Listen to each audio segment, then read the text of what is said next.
Welcome back to my another blog. তো আজকে আমি বানাবো ম্যাঙ্গো স্টিকি রাইস। তো চলো গাইস, কিভাবে আমি ম্যাঙ্গো স্টিকি রাইস বানাই। প্রথমে দিয়ে দিব 1 কাপ পোলাও চাল। এখন পানি দিয়ে এটা ওয়াশ করে নিব। গাইস, পানি ঢেলে দিচ্ছি ওয়াশ করার জন্য।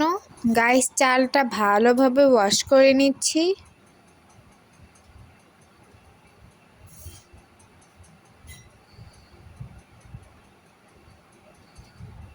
গাইস, আমার চালটা ওয়াশ করা হয়ে গিয়েছে। দিয়ে দেব পোলাও চাল, এরপর পানি দিয়ে দিব। এখন ঢাকনা দিয়ে দিব। এখন ঢাকনাটা উঠিয়ে নিব। দিয়ে দিব দুধ। এরপর নাড়াচাড়া করে নিব। আবার ঢাকনা দিয়ে দিব। ঢাকনাটা খুলে নিব। দেখে নেব রাইসটা হয়েছে কিনা।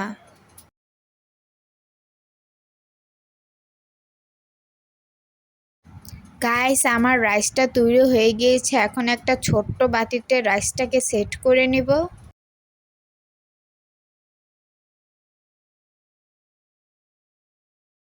গাইস, রাইসটাকে একটা গোল বাটিতে সেট করতে হবে, তা না হলে রাইসের গোল শেপ আসবে না।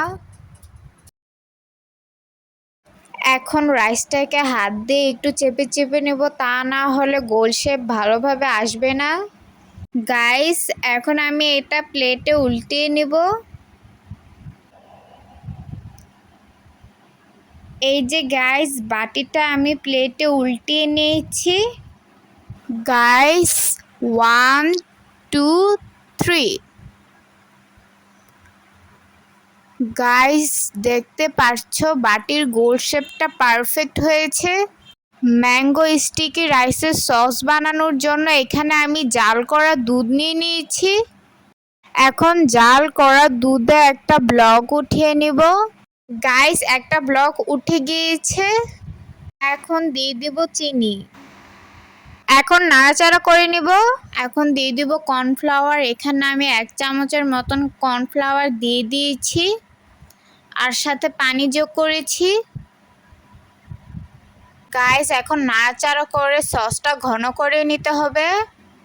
গাইস, দেখতে পাচ্ছো সসটা কিন্তু ঘন হয়ে গিয়েছে। এখন এটা নামিয়ে ঠান্ডা করে নিব। গাইস, এখন আমটা কেটে নিব। গাইস, আমগুলো স্লাইস করে নিব।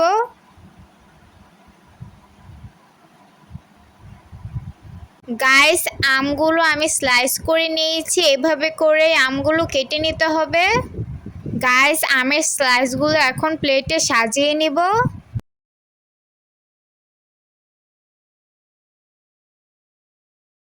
এভাবে করে একটার উপর আরেকটা আমের স্লাইস দিয়ে সাজিয়ে নিতে হবে।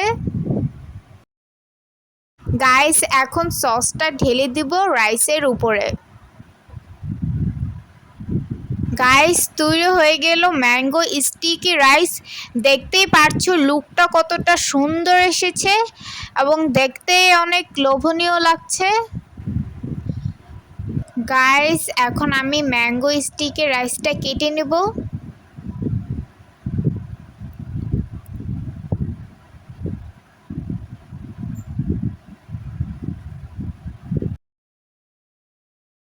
দেখতেই পাচ্ছো রাইসটা দেখতে কতটা সুন্দর হয়েছে।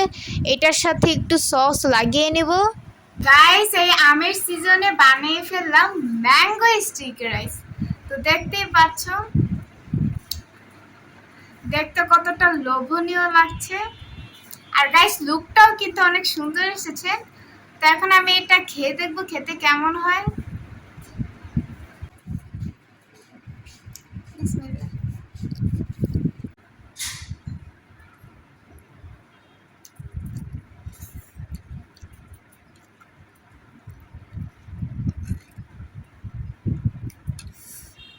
গাইস, এটা কিন্তু অনেক মজা হয়েছে। সাথে এটার যে সস আর হচ্ছিল আম, জাস্ট অসাধারণ হয়েছে। আমি বলবো আমের সিজনে তোমরা এই ম্যাঙ্গো স্টিকি রাইসটা অবশ্যই ট্রাই করবা। গাইস, ম্যাঙ্গো স্টিকি রেসিপিটা বানাতে কিন্তু বেশি উপকরণ লাগে না, ঘরে থাকা অল্প কিছু উপকরণ দিয়ে আমার মতো বানিয়ে ফেলতে পারো মজাদার ম্যাঙ্গো স্টিকি রাইস। তো আজকের ব্লগটা কেমন লেগেছে অবশ্যই like comment share and please subscribe করে দিবেন। টাটা।